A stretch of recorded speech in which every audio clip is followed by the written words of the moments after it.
Good afternoon, everybody. Thank you for joining today's webinar, which will be part of our Green Roads webinar series. Today's topic is building climate resilience in road development strategies and innovations. This before before we start today, I'd like to go through some housekeeping rules, which you can see on the screen. So please keep your microphone muted at all times during today's presentation. And at the end, we will hold a question and answer session. And at that point, if you would like to speak, you raise your hand and we will request you to unmute your microphone. During today's presentation, if you have any questions, please do put them in the chat box so that you don't forget. And then at the end of the presentation, we will do our best to make sure we can answer those questions. So thank you very much for that. We have a fantastic group of participants with us today, quite a lot. So we do hope for an active discussion during that question and answer session.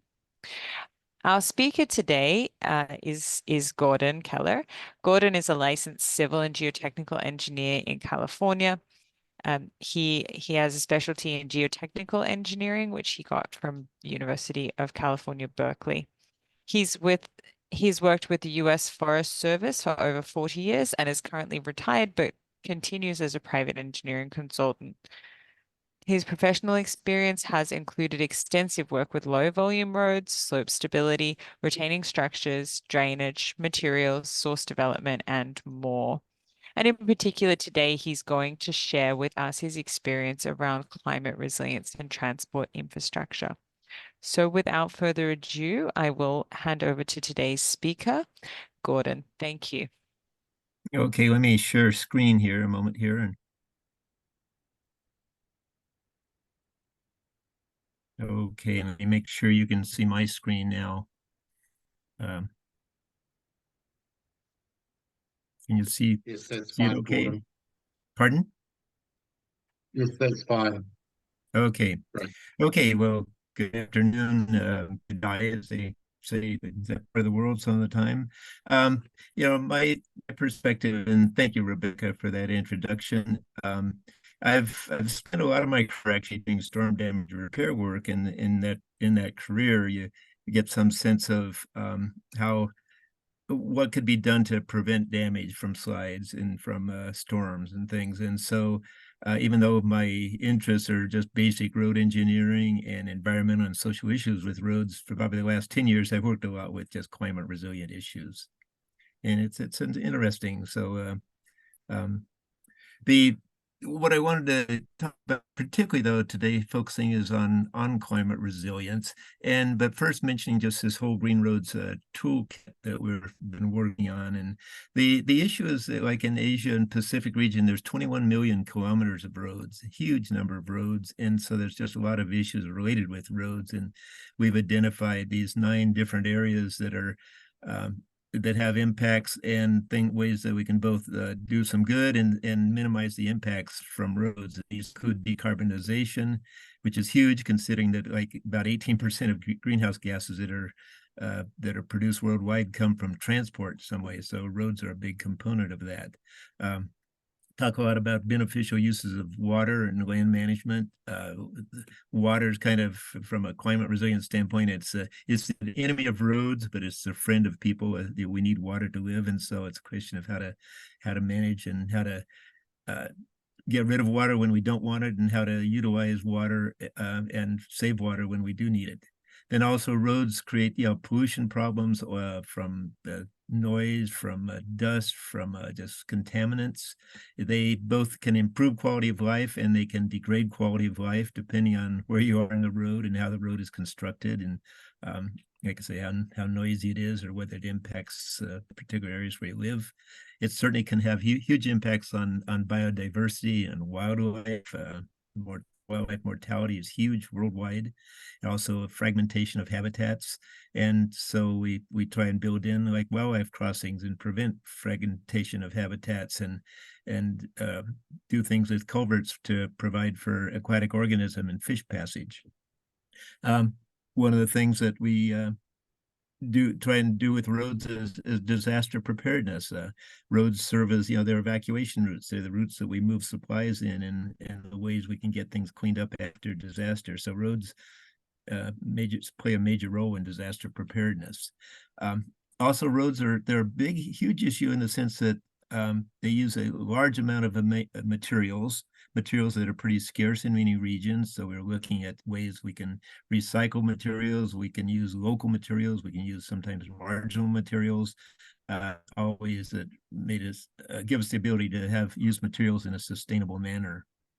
And last, fostering inclusive growth. The nice thing about roads projects is a lot of money and time and resources go into it. And if we can incorporate local resources into that, local contractors working on projects, local sources of materials, local, community-based maintenance, things like that, then it really fosters inclusive growth. But today, I'm really focusing on building resilient climate thing. Mark, is there a possibility I'm seeing across the top of my screen just the menus, which is kind of in the way of some of what I'm trying to read at times here? I'm not sure why I'm seeing that. I don't know if I can do anything about that. I don't know if anybody else is seeing that also in my screen. Or are you just seeing my screen okay? We're seeing your screen, okay. Okay, so that's only my problem. Okay, no worries. Okay, anyway, so the thing, with climate resilience, there's estimates that something like 1 to 3% of GDP annually worldwide is spent on related damage. It's huge. Between 1970 and 2020, Asia had something like $2 trillion worth of economic damage or loss due to storms, and so climate damage is huge. So the issues I'll be going through here, just talking about these different key intervention areas of a number of things, just dealing with direct road design, stabilization of slides, avoiding problem areas, maintenance, resilient maintenance, looking at bridges and some of the road issues related, particularly with climate resilience, and looking at some specific issues in permafrost regions, use of geocells, and nature-based solutions. So I'll be going through with each of these and spending a little bit of time talking about what the issues are. I'm going to start with maintenance. Maintenance is the reason I want to start here is because maintenance is one of these things that there's never enough of it. I don't think I've ever worked in a country in the world where enough maintenance was put into roads. We build them, but then we don't always take care of them very well.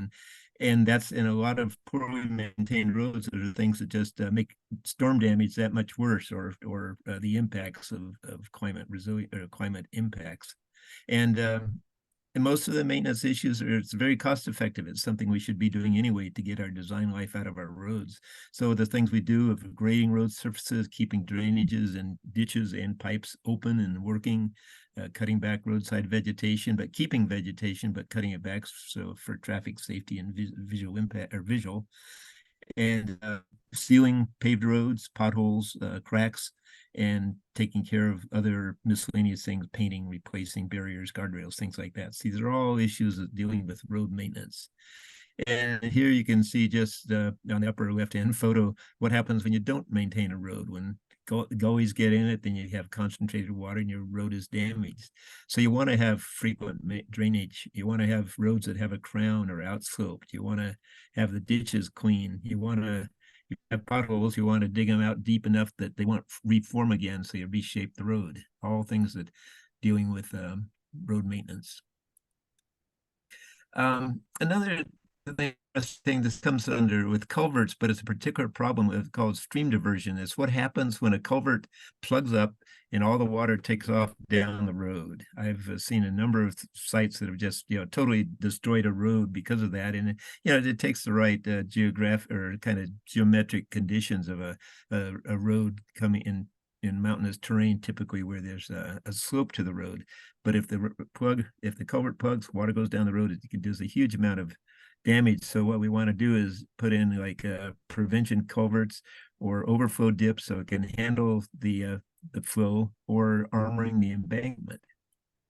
Here we have kind of a drawings of how overflow dips can be constructed. So it's actually like a planned failure. If the pipe is plugged up, water will still go over the road and stay in the drainage basically, and not get out of the drainage and take out the road. The what you can do is armor the fills so it can withstand overtopping. And sometimes we do both these in conjunction with the dip. It can be rock, which is probably the most common way we armor a fill embankment. We can use gabions. We can use geocells that are filled with gravel. We can use turf reinforcing mats. A number of things we can do to just armor that fill to prevent it from washing out. One of my pet peeves also is just the use of small and multiple culverts. The ways to prevent this is to clean the culverts we have periodically, so it comes back to maintenance. I would typically recommend relatively large cross-drain culverts, say a minimum 1 meter size, because they tend to plug so easily, and to avoid multiple culverts, and just to be aware of what debris is moving in your channel. Here you can see some of the problems, particularly if you've had a fire in an area. There's a huge amount of sediment mobilized, and so you're getting a lot of material that comes down and plugs these small pipes. And the other thing about small pipes is they're harder to maintain, harder to clean out. And then when you get to multiple pipes, what happens is not only are the small pipes easy to plug, but because they're typically close together, it acts as kind of a trash rack. So you can see just debris that's accumulated that helps promote plugging of those pipes. So I really like, open span boxes and not made into small boxes like this lower left-hand photo is there from it was Australia, and larger single pipes. They cost a little bit more, but not that much more, and they just much less likely to plug up and be a problem. No, when it comes to erosion, protecting water quality and preventing rilling and damage to your road, particularly your fill slopes, is just complete cover of any areas that are disturbed. And we cover them with a lot of ways. It's basically erosion control. We use a lot of nettings and mulches, leaves, wood chips, rocks. And often we use the netting, something like that, for short term to promote germination of, say, grass seed. And then we want vegetation in the long run. And basically you want to be doing this before the rainy season, before the monsoons come along, soon as possible after any construction or disturbance of an area. And the main things about erosion control is to control water and to provide ground cover. So that ground cover is what is half the battle. And we'll be, we're talking about both these issues. A lot of the ways we commonly cover the ground, we can use rock. If we have close to a quarry and have small shot rock, that's pretty effective for erosion control. Usually kind of expensive, but heavy. RECP, road erosion control products, very common. Netting, and a variety of different types of nettings or jute mesh can be used to help hold the seed in place, hold the soil in place, and help promote germination of your grass seed. We also use a lot of hydroseeding in the same way we're spraying an application on. In the long run, what we want is which is a vegetative cover. They can be planted, they can be sprayed, they can be put in little bundles, but in the long run, we get complete cover of the ground. Another kind of a subtle point, but I think is very important, is when we talk about vegetation, often in erosion control, we use grasses which have fairly short or shallow roots. But what happens then, if a lot of times on a slope, if you have very much rain, you can get something that looks like this. These are photos from 4 different countries. Same problem is shallow root systems on steep slopes that get saturated and the slope fails. So it's a shallow slope failures. So going back one slide there, the intervention is to apply, preferably local native vegetation, something that will often resprout, which just helps things regrow. I think you want species that have fairly dense and deep root systems, and things like live stakes is a way to do that with a species that will resprout and has deep root systems. Vetiver grass is something I think many people are familiar with. It has meets a lot of those those requirements. It's not native. Well, in India it is native, but it's typically not invasive, and it has very deep root systems. They could be 1 or 2 meters deep. In the U.S. or Western countries, we use a lot of a willow or a salix family, but and bigger trees. Brush can have pretty deep roots, and so all these things help contribute to prevent shallow slope stabilization. Very easy to implement and prevent those shallow failures. The road embankment, if it gets washed over, if you get heavy rains and it's not well compacted, embankments can fail or they can erode or form gullies. And so we often want to armor embankments, particularly in low-lying regions like in parts of Bangladesh or India, where embankments do get overflown or overflooded or flooded over. We often want to armor the embankments. You want to armor it with something that's durable, typically hard armor, often a combination of the armor and some vegetation. Here are examples of, I think the upper left one's in Bangladesh, the lower right is in India, the other two are other countries. But we use concrete blocks, we use brick, native vegetation, rock. They're all things that are suitable for armoring embankments. The other place we want to armor is the road's driving surface. The driving surface, that's useful for several different standpoints. Because it facilitates just traffic. If you're in a mud hole, it's not exactly easy for driving, and you eliminate damage to the road. You can eliminate erosion off the road surface. So there's a lot of ways, a lot of interventions, but we tend to use durable materials. Gravel is probably the most common thing we put on the road surface on rural roads. Asphalts, gravels, concrete, pavers. Australia, they've had some pretty good luck using foam stabilization for kind of waterproofing, hardening up road surfaces. And you always want to look at the cost and durability of your materials.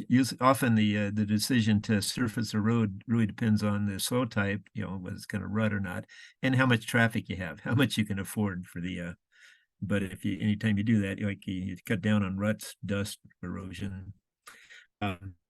These are just examples of a variety of the ways we harden the road surface, and each one is really better than just a dirt road, an unsealed, unsurfaced road, whether it be gravel, cobblestone, middle pavements, kind of the Cadillac solution up there on the upper right, but pavers, bricks. Concrete is excellent, very expensive, but excellent for steep road grades if you're over maybe 15, 20, 18% road grades. Or that one middle bottoms using a laterite gravels. It's not the best gravel, but many parts of tropical areas in the world, laterites are the gravel source we have, so it's still a better surface than just the often clay-rich native soil. Stabilization of cuts and fills, this is something I've worked with a lot as a geotechnical engineer, and it, often we use stabilization to repair slides, but also there's a lot of issues dealing with stabilization to prevent slides. And we begin with trying to choose stable cut slopes, stable angles, and if you do that, maybe you're not going to have any failures. The two easy things to do are typically control drainage and keep some vegetation on the slopes there. Soil bioengineering methods are very effective for preventing shallow slope stabilization, kind of like that upper right-hand photo there.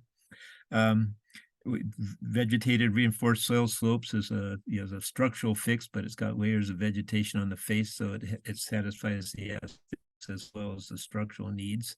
And there's just a wide variety of retaining structures, particularly MSC, or what I call it, the mechanically stabilized earth structures. But whether it's a gravity structure, an MSC structure, if it's properly designed, whether it's gabions or concrete or MSC, with geosynthetics, geotextiles, or geogrids, they can all work if they're properly designed. And I'll mention deep patch in a minute here. So there are problems. The big slides like the two on the left here, smaller slumps and the cut slope failures on the right, rock falls, and the result often is the photo in the middle, road closed. So that's why we try and stabilize and prevent these slides. The things we do, like I say, we start with often drainage issues. We can use soil bioengineering. That middle drawing, upper middle drawings, the typical slopes that we like to design to with, say, 2-to-1 fill slopes. If you have very clay soil, maybe a 3-to-1 fill slope. And also the cut slopes are typically maybe a 1-to-1 slope, or unless it's very rocky, in which case you can get, have steeper slopes. It's slopes that are steeper than that in soil that often fail. But then you get into soil nailing, you can get into rock buttresses. A wide variety. These top couple two left were the a welded wire and a concrete faced MFC wall with a geogrid reinforcement. Gabions, gravity Gabion structures are great. They're, particularly for low structures. They all work fine. And this deep patch, what's on the bottom here is a technique. It's really a preventative technique. Often the retaining walls are repairs, but deep patch is prevention, where if you have a slope that's somewhat unstable, tending to slump, you can put in, excavate down 1 meter or 2, put in several layers of reinforcement like a geogrid, and then recompact it. And you're taking something that's marginally unstable and making something that is marginally stable. So it's a technique that's been used quite effectively on many marginally stable slopes. Formation zones. That's an interesting concept because anytime if a road is built too close to the stream shifts its channel and takes out the road. It's a very common problem, and that's because we've often built roads in easy places like on terraces and old floodplains. So the best thing to do is stay off those terraces and floodplains and avoid what's called that channel migration zone, the area where the channel can shift, because rivers are dynamic. They tend to shift back and forth. Move the road if at all possible. That's the best solution. Next is to armor the cut banks or to redirect the flow away from with groins or jetties, things like that on this lower left photo. All examples of roads that have been wiped out by the river shifting back into what we call this channel migration zone. The river's been there in historic or geologic times in the past, and it goes back there again. So the best solution is always move the road. You can't always do that. And if you can't, then we get into a lot of armoring with rock riprap, like these upper photos, or a combination of riprap and logs. In the bottom, there's bedrock weirs, things to keep the flow in the middle of the channel, jetties and groins, like the left photo, and well, the two bottom photos. Ways to just keep the flow away from the stream bank. Ripraps, certainly by far the most common rock riprap or revetments are the most common way to stabilize a stream bank, sometimes mixed with vegetation, which is great. One of the things, the riprap I want to put in this drawing just because it is an engineered structure, and often it's just kind of dumped in, and if it's not big enough, if it doesn't have a filter layer underneath it, often a geotextile, if it's not thick enough, if it doesn't have some toe protection against scour, it can fail, like these that upper left-hand photo there, or upper right-hand photo rather. And so it's an engineered structure that needs to be put in properly. And gabions are often used in this capacity. I prefer rock if I have a choice, because gabions, the baskets wear out after 20, 25 years. They often are scoured underneath them because they're not placed deep enough in the channel. And so gabions tend to be more problematic than rock. Rock can be a little bit more forgiving. Wet areas, great to avoid wet areas and unstable areas. These are just problematic areas. As an engineer, we can fix this, we can deal with it, but it's expensive. It's going to cost money, so they should be avoided if at all possible. All these photos are areas where not to be. Some of the things we look for is, if it's obviously wet areas, if there's spring areas, if it's very steep, if it's got a history of instability, those are all reasons to not be there. And some of the things we look for, in road location initially is, if there are cracks in the ground, if trees are what we call jackstrawed in all different directions, if the terrain's hummocky, if there's little slumps, those are all indicators of instability problems, and those are all reasons to not be there if you have a choice. Or if you have to be there, just open up your wallet because it's going to be relatively expensive. So it's something from a climate resilience standpoint to try and avoid these areas.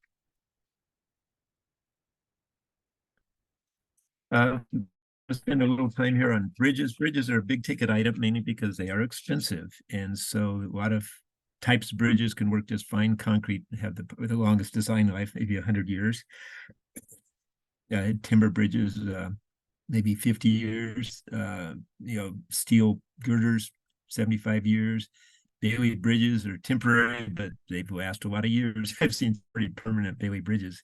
So some of the things we want to do is, up front is, in a design standpoint, is provide a long enough span to stay out of the active channel as much as possible and not constrict the channel. And then preferably not have any mid-channel piers, which I'll show you a reason in just a minute. But you want to remove debris, obstructions, protect against scour, all the things we need to do to help protect our bridges. Three problems or obstruction of lack of capacity or lack of freeboard, and the scour issues. I put these in. These are what I call scary bridges. If you have to drive across these bridges, one, maybe you don't want to drive across them. Two, they're probably pretty marginal bridges that really need to be replaced, and they're the sort of ones that are probably the first ones that are going to wash out or fail during storms or due to climate change. I talk about removing debris. It's because that debris can stack up and ultimately push a abutment or a bridge off its abutments, like this lower right-hand photo here. Say to avoid mid-channel piers is, like, if you can, up to spans of, typically say 25, 30, 35 meters with concrete precast, pre-stressed concrete beams today, you can avoid that, because if you have a mid-channel pier, it's a very scour susceptible location. You can see those two right-hand photos of debris just stacking up against the mid-channel pier, and that's what causes more turbulence there and more scour. You want to have enough capacity and freeboard. Those two or the three upper photos were marginal freeboard, where water got up to the deck of the bridge, and so actually it was the superstructure was being raised. Bottom was obviously not enough freeboard. Pretty, very very low freeboard. Another thing to be aware of is aggradation. We think a lot about scour, where water's washing out material, but where does that material go? It may, if there's a bend in the river, so you get that point bar. If the gradient changes, you can get an aggradation or a buildup of material.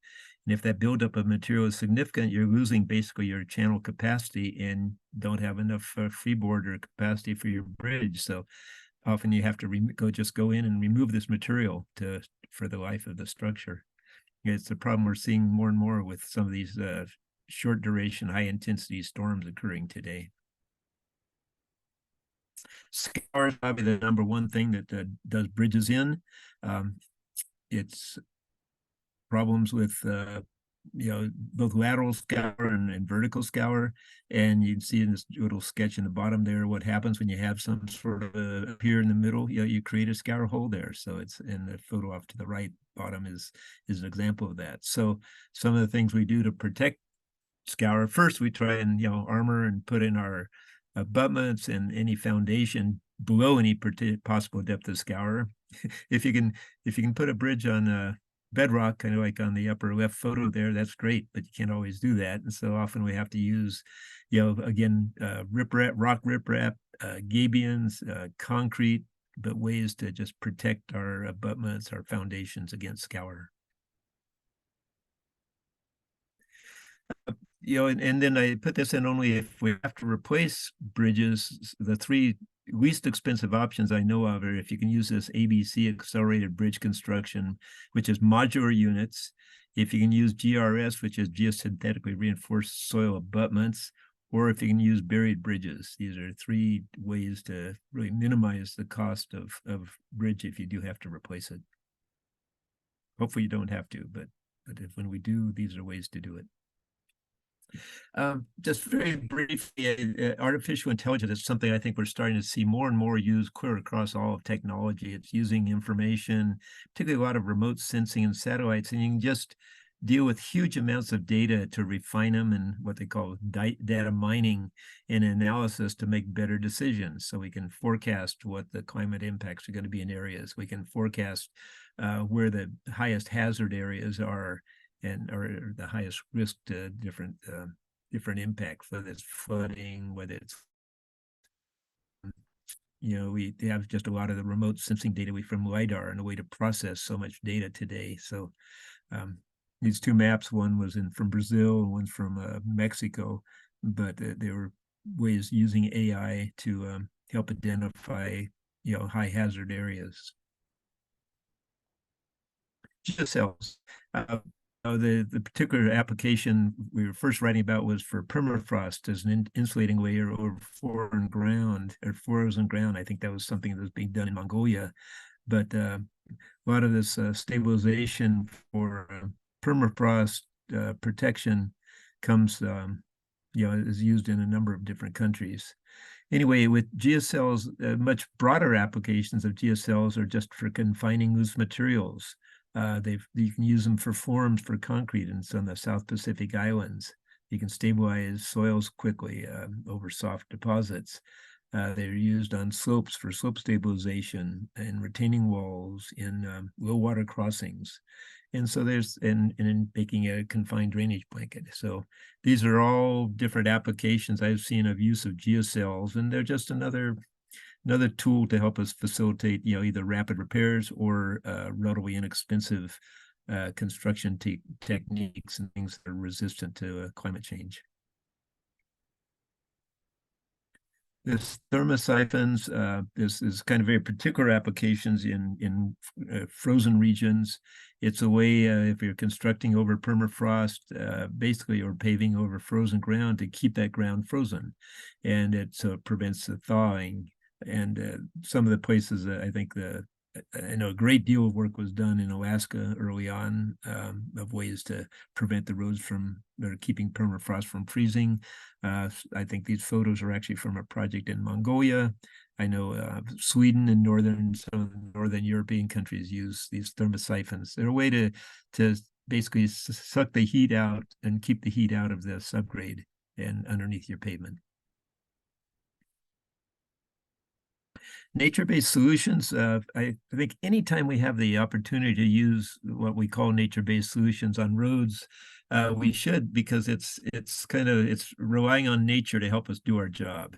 Obviously, that it has heavy applications when it comes to erosion control, use erosion for erosion control or vegetative contour barriers. It's been a practice in agriculture for years, but it also on slopes, on fill slopes, it's a very, very practical solution. Soil bioengineering really comes into as a type nature-based solution. Detention ponds, rain gardens, green swales or bioswales, as we call them. Grass that's replanted in sand dunes if there's roads along coastal areas. These are all things that would be defined as nature-based solutions. And here's a number of them, just dealing with on the vegetative side, just things that are providing ground cover, bioengineering, when we're putting in layers of, say, a willow that'll resprout, and then it'll, on the upper right-hand photo, we're going to have a stable slope with time. Or these lower photos on the left were in China, where they use a lot of interesting combinations of concrete mixed with vegetation between them. This far left photo on the bottom is initially about a year later, and this is in Fuzhou region, all covered with vegetation. So you've achieved really good slope stabilization. Some of these other ways to deal with water in more urban areas, these rain gardens or detention ponds, you're both collecting and managing water, so you're reducing the amount of runoff you're getting, and you're also improving groundwater recharge. So there's a lot of nice benefits to to using these type of nature-based solutions. And they're aesthetic and relatively inexpensive. This is kind of a catch-all, the best engineering practices. I put this in mainly because a lot of failures I've seen after storms are caused not really by just lack of good engineering.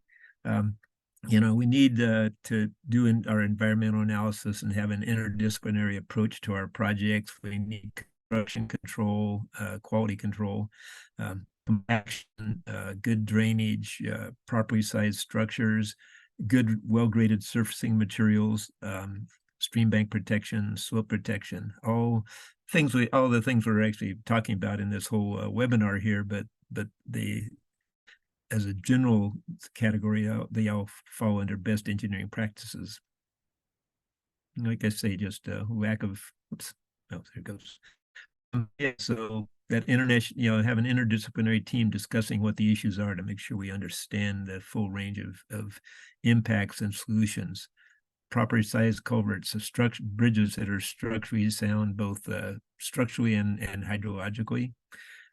Roads that are well drained, outlets that are well armored, slopes that are well protected against erosion. These are all things that fall into engineering best practices. I want to spend a little more time here talking about the two areas of drainage and culverts, just because they're probably the two biggest issues that we run into in terms of damage from storms and where we can achieve some climate resilience in our roads. And so one of them is just preventing water damage. We don't want water to be concentrated. We do a lot to disperse water. We armor the ditches, we armor outlets, we have weed off that goes into vegetation, which will mitigate and absorb the energy of the water. So all these photos on the show, armored ditches or paved ditches, armored outlets, and armored culvert outlets or dip outlets, all the things to just prevent the damage from water.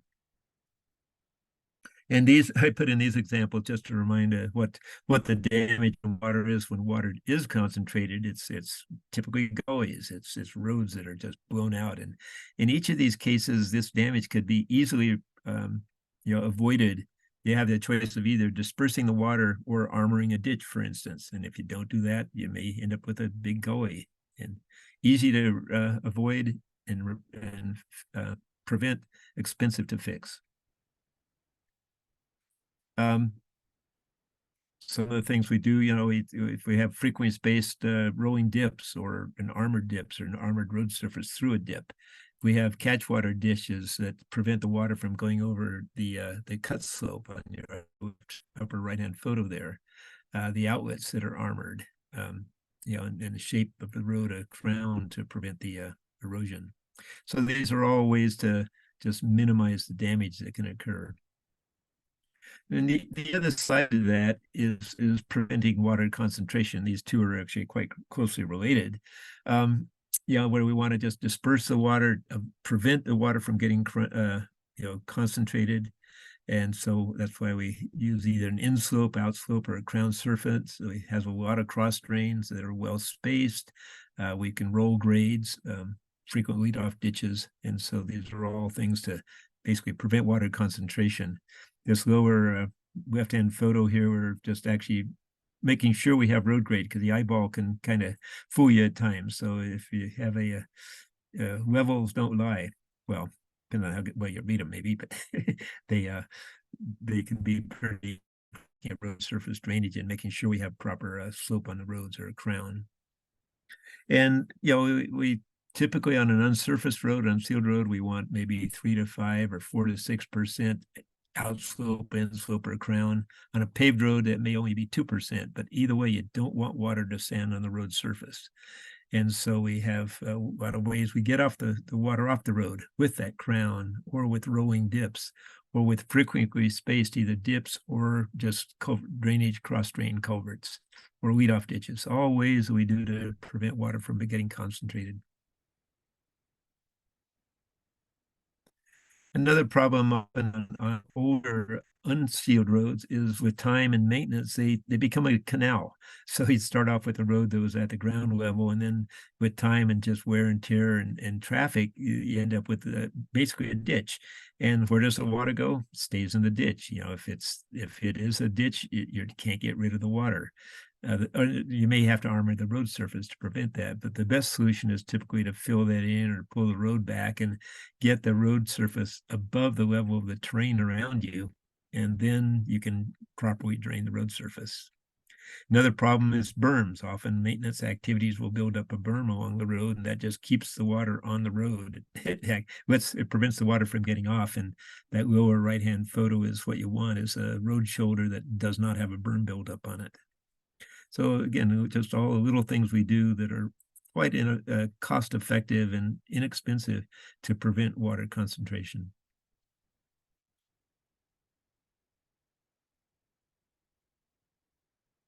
Okay, the last area I want to spend a little more time on is on culverts. There's so many different aspects to culverts that are problematic. And I guess for those of you kind of watching this presentation's webinar, maybe think about how many culverts are in the region where you work. You know, any road system, particularly if you talk about cross-drain culverts, you know, the number may be thousands.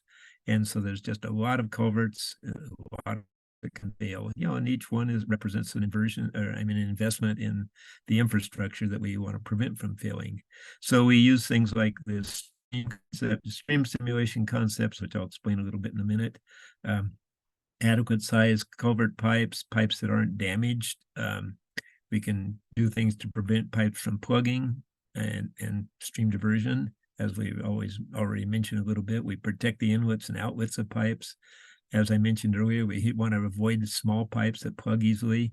And a lot of times we can use like water harvesting and look at the beneficial uses. We can use those culverts or drainage ditches to run water off into detention ponds or groundwater recharge ponds in arid country like Ethiopia, for instance, or other semi-arid countries. And so culverts can be used not only to get the road, get across the creek for the road, but also to help harvest the water.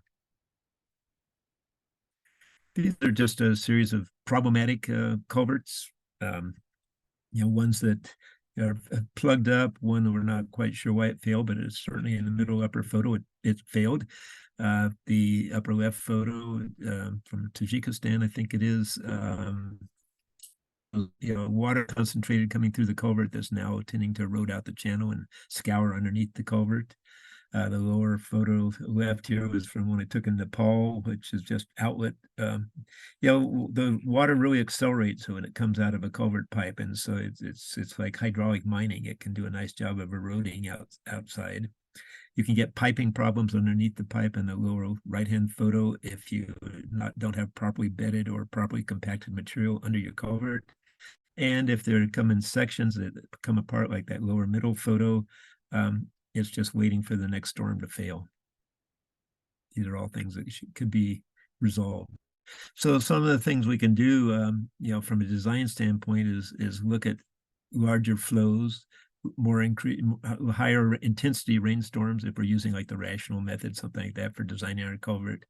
We can use wider and this bankful width, which I'll get to talking about stream simulation, and we can design culverts using classic design methods, but this HW/D, the headwater to diameter of the pipe ratio. In other words, not letting the water build up above the inlet of the pipe because that's where it accumulates debris and really promotes plugging.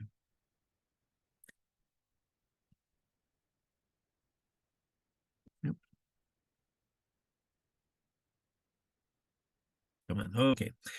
There's a few things that often the question is, okay, how much do you increase the design for a given climate for climate resiliency? And I've seen just arbitrary ways that people say, okay, we'll increase our design flows by 20 or 30%. And keep in mind, if you're getting a major, like a 500-year event, just a huge event, you're probably not going to be able to prevent damage. But for the things we're routinely seeing because of climate change and increased flows, increased intensities, these are some things that can help that. We can look at an increased recurrence interval, so maybe design for a statistical 100-year event rather than a 25-year event. We can modify if we're using a IDF, an intensity, duration, frequency curve. For our rainfall data, we can use a corresponding higher rainfall intensity value and put that into, say, if we're using a rational formula or some of the other formulas for design flows. And there's this concept of temperature scaling where we adjust the rainfall intensity up depending on the average temperatures we're receiving today versus historic average temperatures, with the assumption that warmer air can hold more water and therefore more intense rains. Some of the things, just routine things we do, is have good compaction around culverts, good bedding material, protection of the inlets and outlets, sometimes armoring at the outlet of the pipe. Often concrete head walls on larger pipes are very useful and prevent any damage and also increase the capacity of the culvert. This stream concept is basically not designing specifically to a Q value, a flow value, but kind of reflecting the natural width of the stream channel. So the bank flow width is flow we see every 1.5 to 2 years. So we put in a structure that's that wide, it's going to probably handle a 100-year event. It's useful for wildlife and for aquatic organism passage at low flow periods, and it's much more resistant to any failures. The upper left photo here is a small culvert on a wide stream, and that's the problem. They tend to plug up and fail often. So it should be a structure that's as wide as those red arrows, not that small culvert pipe. And these other photos are all photos of stream simulation designs going to just a wider structure. And one of the things, costs always an issue that comes up when we talk about stream simulation. They're bigger structures, so they are going to be more expensive initially, and that's a given. For small structures, it may not be that much more expensive, another 20 or 50% more though. But if you look at the life cycle costs of the structure, they can handle larger flows, less likely to damage. They can pass debris better, less maintenance. They need less armoring, so they may be very cost effective from a life cycle the total life of the structure. And keep in mind, these culverts, when we build them, they should be designed to last for 25, 50 years. So we have to anticipate bigger flows. References on a couple of excellent ones for talk about stream simulation design, and it's a technique that I think is very useful when it comes to adding resilience to culverts. We talked a little bit about stream diversion already, putting that dip in if necessary to keep the flow in the channel. Plugging is a common problem, particularly in upslope topographies. These are all photos of plug pipes. And so a lot of times we can prevent that plugging by putting in trash racks or bollards or H-piles, something that will trap the debris before it plugs up the culvert. It's an added cost, and it's also one more thing that has to be maintained, but they're useful techniques. And if a bigger structure might be better, but it can help prevent failure of an existing structure. And just damaged culverts, if they're like this, are just a higher risk of failure. They have less capacity. They're likely to fail come a large storm.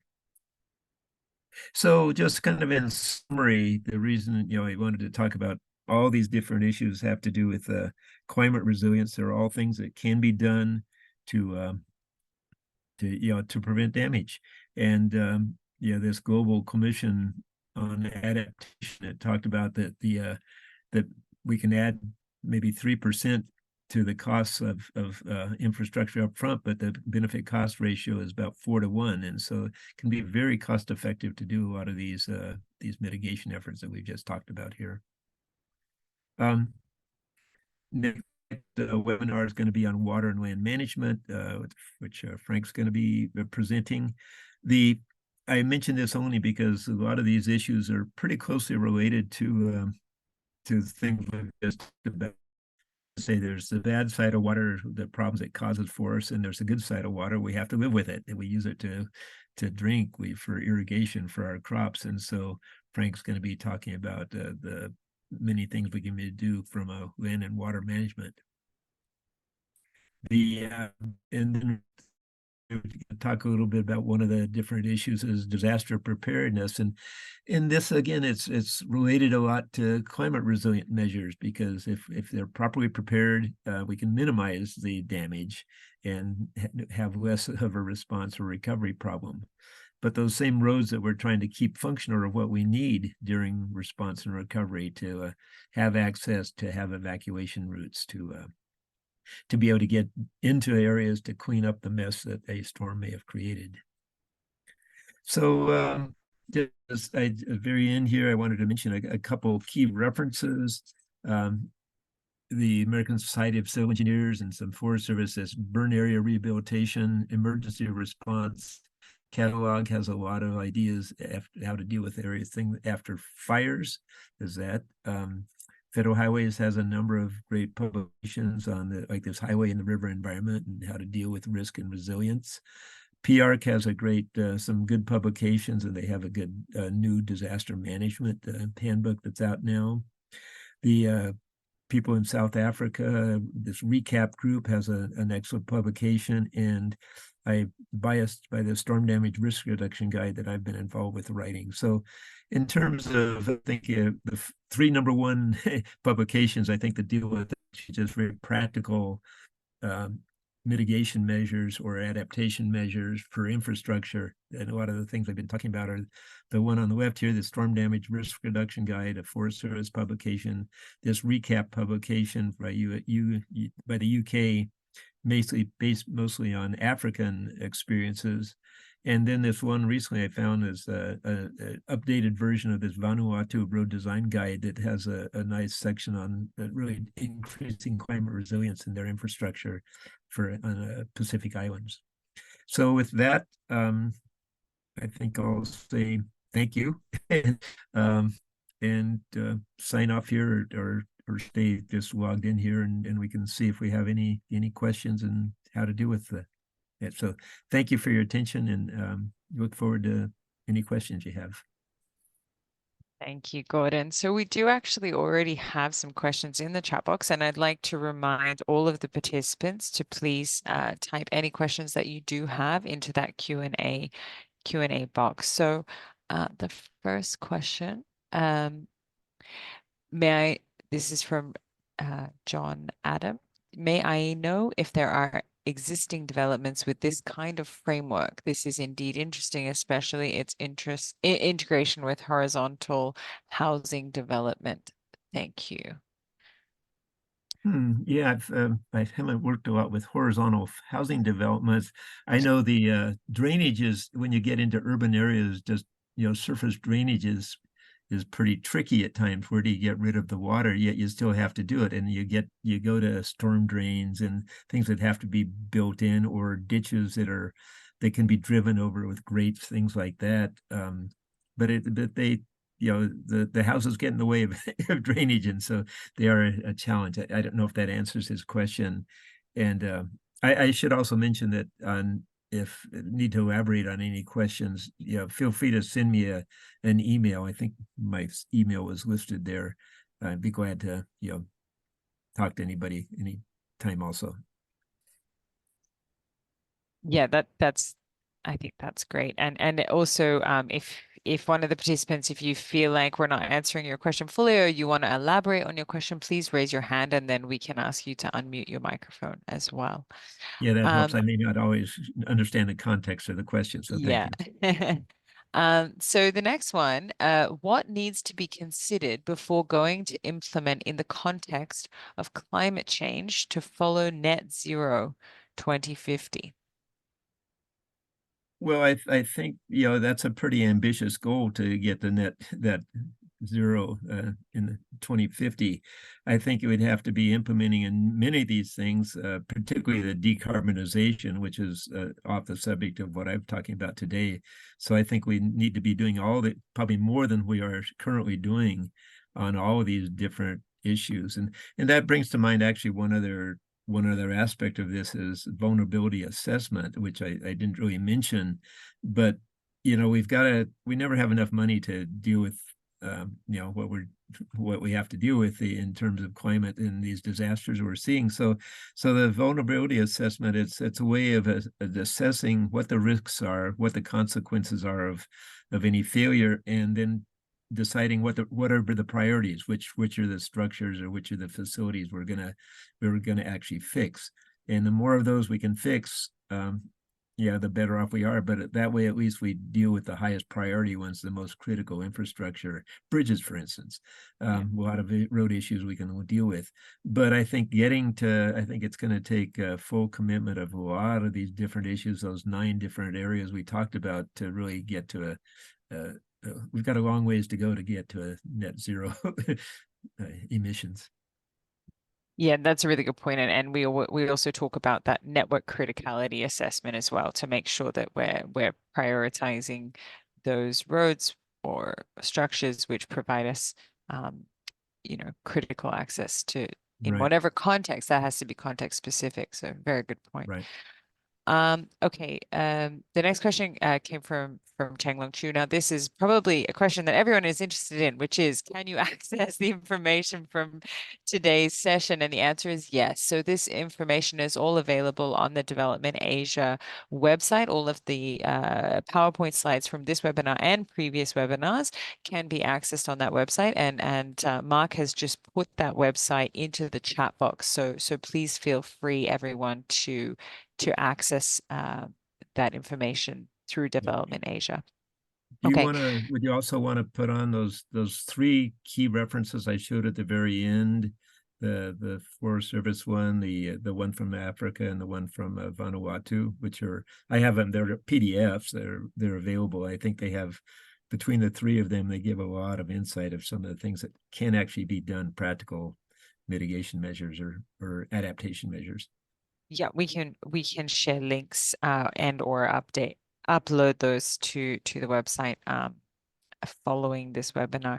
So the next question is, could you please recommend, and this is you may have just answered this question, could you please recommend good technical guidelines with design parameters and construction recommendations? For instance, the source of the drawings you've used in your PowerPoint. Also the mention of the Green Roads Toolkit, can we access it? So I'm just going to quickly answer the toolkit question first. So the Green Roads Toolkit is currently under development. This webinar series is part of that. It is not yet finished. The toolkit will be launched at the Transport Forum, ADB's Transport Forum, which is coming up, which will be held the week of the 13th of May. Specifically, the launch will be on the 14th of May for that toolkit. And following the launch, it will be available publicly.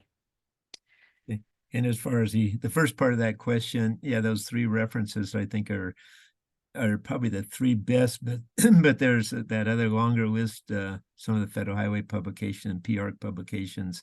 There's a wealth of good information out there, but a lot of it is administrative. So I've really focused on the ones that I think have the technical content, and most of the photos that I was showing are ones I've collected over the last 50 years or so.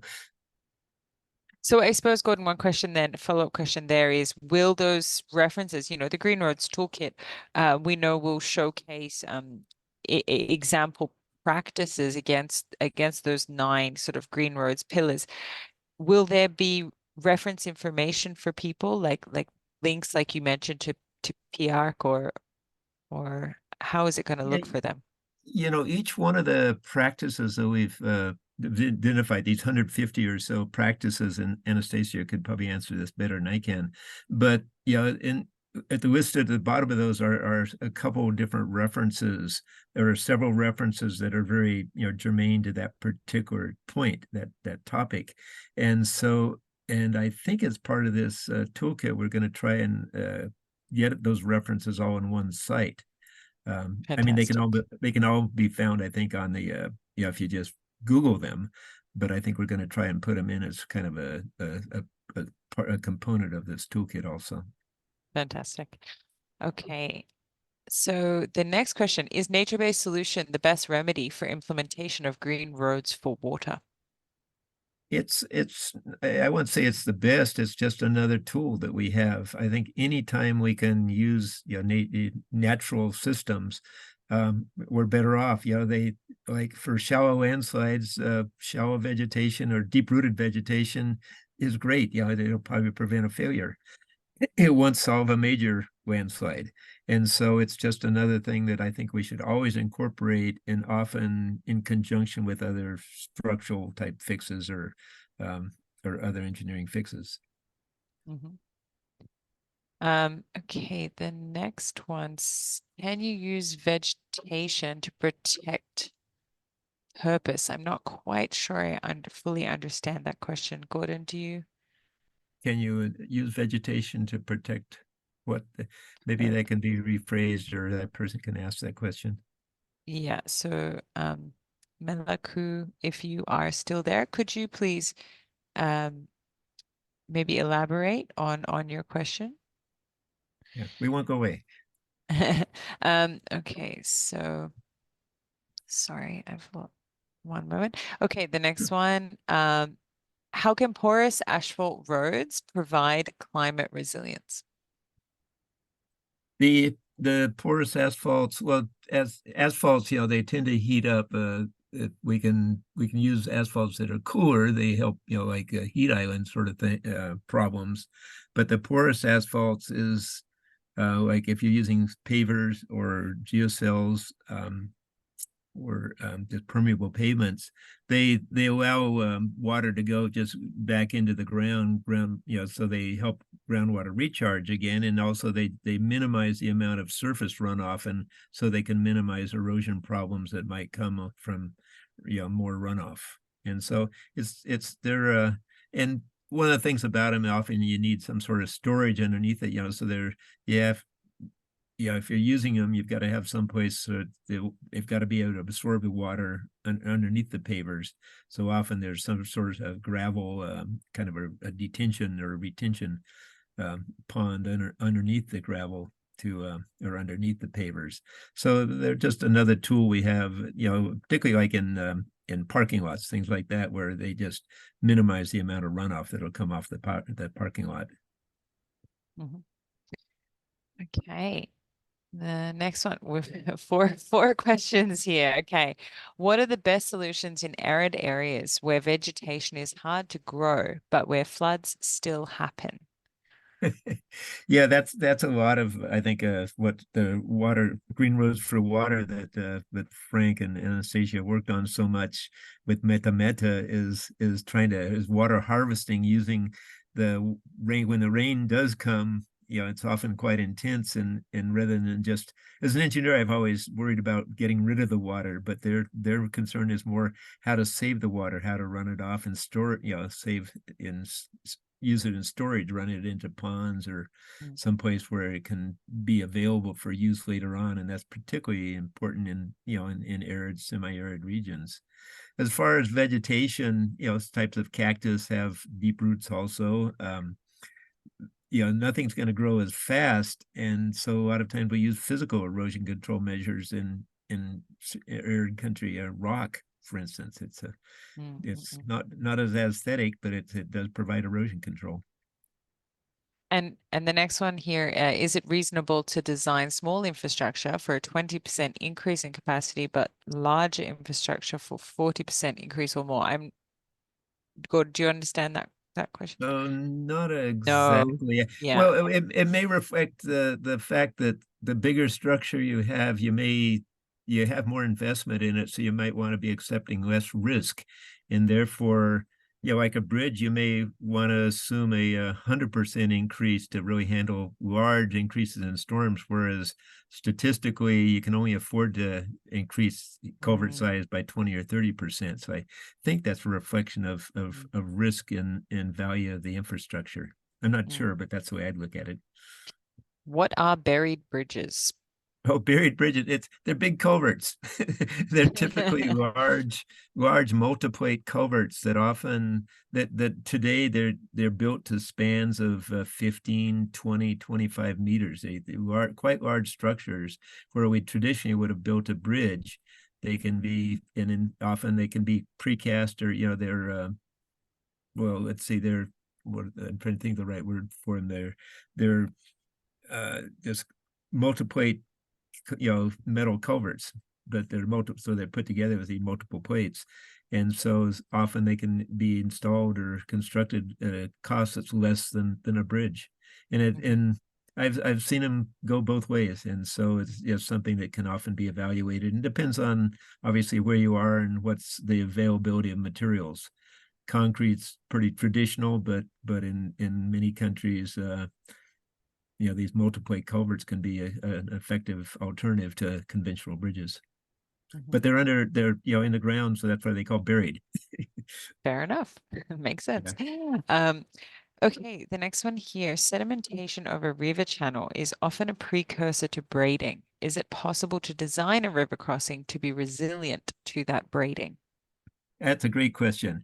The problem with one, you better look at if you have some historical information on just where the channel has changed, because braided channels, they often shift, and so you can put a structure in one place and then the channel shifts to another location. So your choices are typically to either find a place where it's like in an alluvial fan that's maybe tending to a braid. It's a bad place to put a structure because of that uncertainty where the channel may shift. So sometimes if you can shift upslope and get to a place where it's more stable, it's a better location. If you're going across that place where it's abraded, you may be better off to use low water crossings, and that can, less investment in your structure, that you may have to just build a series of them with over time as the channel shifts around. But that's a challenging environment.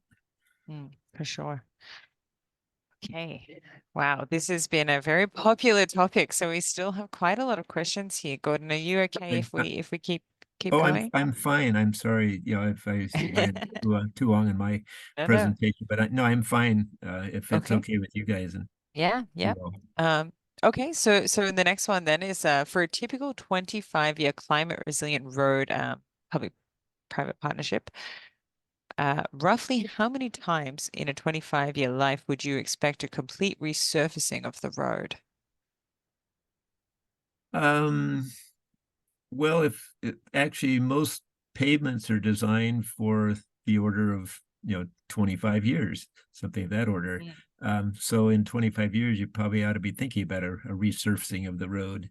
If you're using a seal coat, this comes back to preventative maintenance too. Whereas if you keep up with your putting seal coats, for instance, you can much more likely to get that 25-year. It may be every 3 to 5 years, you have to do some sort of a treatment, a new seal coat, a chip seal, something like that on a pavement.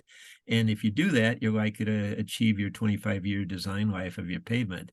If you don't do that, you may end up only getting 10-year design life out of your pavement.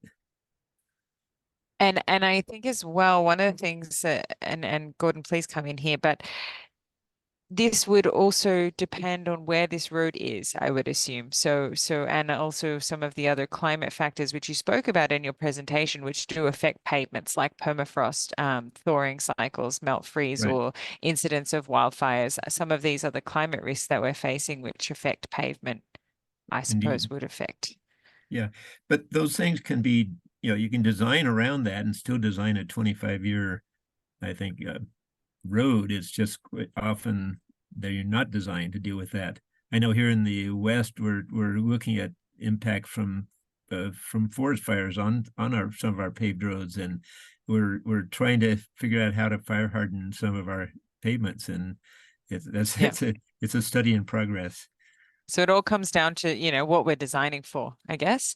Right. Yeah. Okay, so the next one, sorry, I'm scrolling down. Which vegetation type is best to protect slope stable? So you did mention this in your presentation, that long-rooted vegetation. Yeah, and ideally you want to use species that are local native species. You don't want to use species that are invasive. Those are some of the things that have gotten us into large problems ecologically in many parts of the world. But ideally, like if you're using live stakes, you have to use some species that will resprout. They're just easy to replant that way. And ideally, you want something that is some combination of maybe grasses that'll grow quickly and other species or brush that have deeper roots. So it's actually very locally specific. That's where you need to talk to an agronomist. That's fair enough. Okay, so our next question is from a colleague Pawan. He has his hand raised, so I think he'd like to explain his question out loud. If somebody could assist to unmute Pawan's microphone, please. Yeah, thanks. Hi, Pawan. Thanks. Can you hear me? We can. Yes. Yeah. Okay, this is a great presentation. And I'd just like to make a point that last year when we did a life cycle costing of a concrete pavement versus an asphalt pavement, we were very soon we're going to launch this algorithm, which all ADB staff, the transport sector, will have access. So the conclusion in this was basically that, the asphalt, if you lay more than 130 degrees, that'll deteriorate 3 times more. Now, this is a research that was done. My second point is you talked very interestingly about the culverts. And my experience working in construction is that if you use a double cell pipe culvert, there are some disadvantages because if you have a very high fill, you normally go for box culverts and not pipe culverts. Right. Number one. Number two is the maintenance. What we've seen is it's easier to maintain a box culvert than a double cell pipe culvert. And thirdly, Absolutely. quality of the pipe culvert is not so, it's not impeccable. The quality is not very good because it's produced at site, whereas the box culvert could be produced at, factory conditions. So the choice would really depend on what you're putting in, box culvert versus pipe culvert. Thank you. No, those are a couple of really good points, Pawan. Often if you see a double pipe and you look at the cross-sectional area of those two pipes, of one box that would kind of span those two pipes has much greater capacity. And so it makes sense to go to a box culvert rather than multiple pipes under many of those circumstances. Plus, they're less likely to plug up. Back on your point as far as concrete pavements, I think a lot of that depends on I think the cost of cement versus the cost of asphalt where you're located, but certainly with the warmer temperatures we're seeing in some countries, asphalts are more problematic, more bleeding sort of problems, and so I think concrete's starting to be used more and more on roads. I mentioned its use particularly on steep road grades because asphalt will shove and won't hold on the road surface, whereas concrete will. But just because of the temperature issues and the long-term durability, I think concrete is starting to be used more and more on particularly your major high volume roads. So two excellent points. Thank you, Pawan. Thank you. Thank you. So our next question here, are there any recommended suitable practices or guidelines available to mitigate the significant impact on drainage systems caused by the construction of large-scale infrastructure projects like flyovers, particularly in densely urban areas? These projects often exacerbate urban flooding issues due to drainage blockages. I think the problem there is project management and not looking at all the different aspects of a project. Actually, I think a lot of not to disparage some World Bank projects that I was at least familiar with, that the end product was pretty good, but during construction, they caused a lot of on-site problems, a lot of site disturbance that weren't really addressed. So if you're dealing with some major infrastructure in urban areas, part of the challenge is how to yeah, how to deal with the traffic, how to deal with the construction areas, the stockpiles of material that do affect local flooding or local drainage. So I think it comes back to just, really good project management to be thinking about all these things to avoid these problems. Some problems are hard to avoid. It's the price of progress, but many problems can be avoided with just good planning and good project management.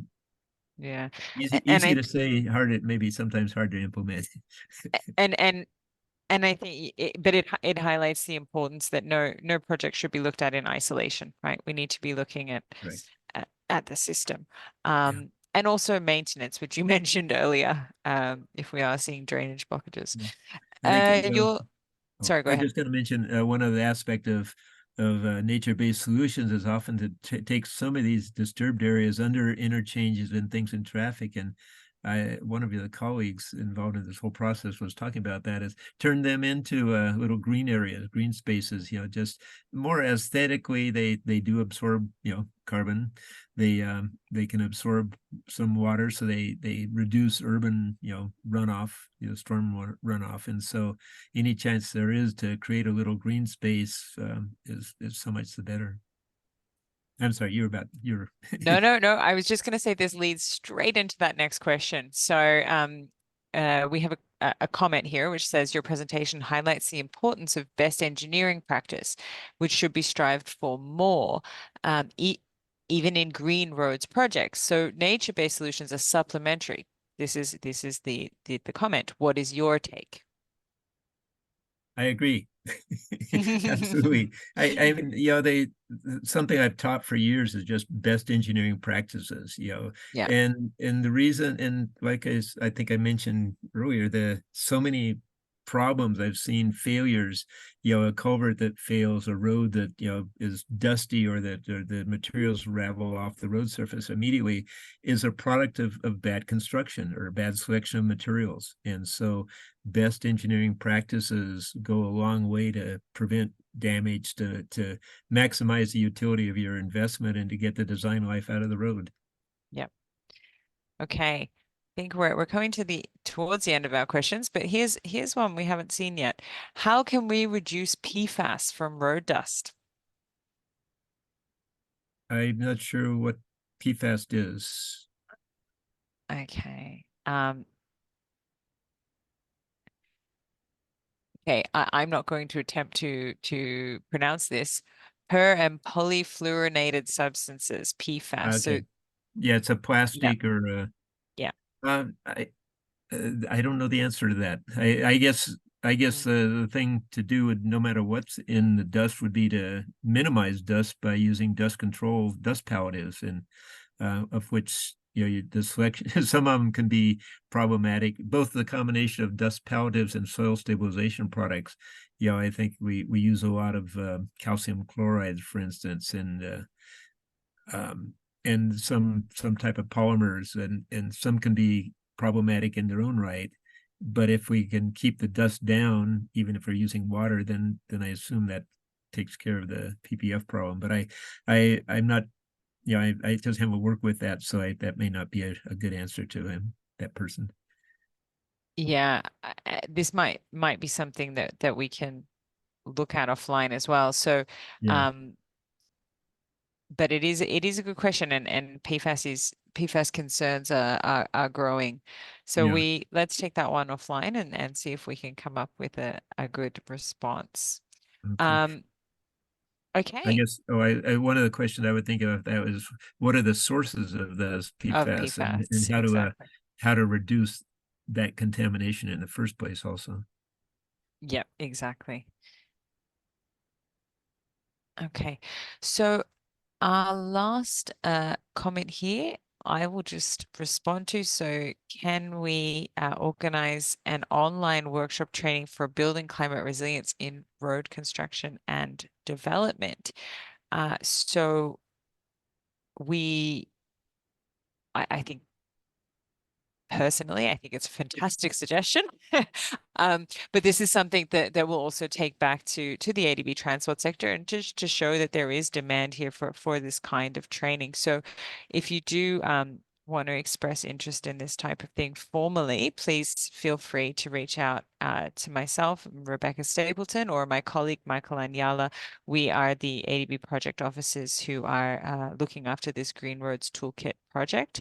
And you can find our emails on ADB website. So look, thank you, thank you, Gordon, so much for saying. I know it's extremely late for you over there in the United States. I'll sleep but in. yeah, but we did, we had such an active session because it's such an important topic. So, as Gordon has mentioned today, green roads will be crucial going forward to deliver inclusive, low carbon, resilient development and environmentally considerate outcomes in Asia and the Pacific. And today's webinar was focused on that integration of climate resilience into road development. And Gordon shared with us a number of design options which can be considered. As I mentioned earlier, this is one of the 9 green road dimensions that's been identified in the upcoming Green Roads Toolkit. And that toolkit's being developed by Meta and International Roads Federation under and commissioned by ADB. And this toolkit will include a menu of options for us to consider under those 9 different dimensions across the road life cycle. And this toolkit will be launched, as I mentioned earlier, at ADB's upcoming Transport Forum during the week of the 13th of May.